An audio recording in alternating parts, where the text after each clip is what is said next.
Այնքան շատ է սուտ այս ամբիոնից ինչում իշխանականների կողմից, որ մեկին ուղղակի անդրադառնամ, ասում է, որ զոհված ընտանիքների անդամներին աջակցություն չի ցույց տրվել, անգամ ես եմ հիշում, նոր քիչ առաջ էլի բացեցի այդ բանը, հիշեցի, որ 2500-ից ավելի ընտանիքներ ստացել են այդ աջակցությունը հետից, բայց սրա մասին չի խոսքը։ Հարգելի հայրենակիցներ, մենք իսկապես քննարկում ենք մի նախագիծ, որը իսկապես սեփականազրկման եւ համակարգը հենց ազգային անվտանգության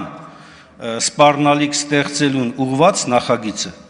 Այսօրվա իշխանությունը ցույց է տվել եւ հաստատել է, որ ինչ խոստում որ տվել է, ոտից գլուխ ձախողել է։ Հիմա շատ པարզ հարց են տալիս, ասում են՝ լավ, ընդամենը 2 տարվա համար երաշխավորեք, որ չի թանկանալու, եթե դուք եք կառավարելու այս համակարգը։ Բայց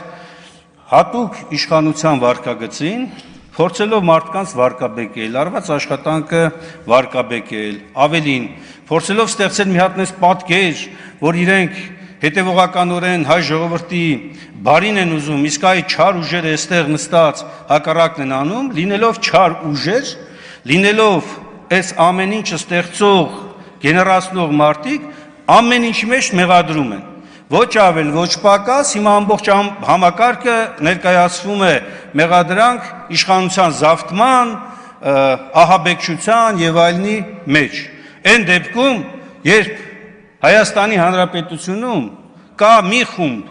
որը որ իշխանությունն էլ է զավթել եւ ամենօրյա ռեժիմով ահաբեկչություն է իրականացնում, դա դուք եք։ Դուք Նիկոլ Փաշինյանի գլխավորությամբ Եվ հիմա էլ հերթը հասել է սեփականության զրկման գործընթացներին։ Մնացած բոլոր մանրամասնությունները, պարոն Վարդանյան,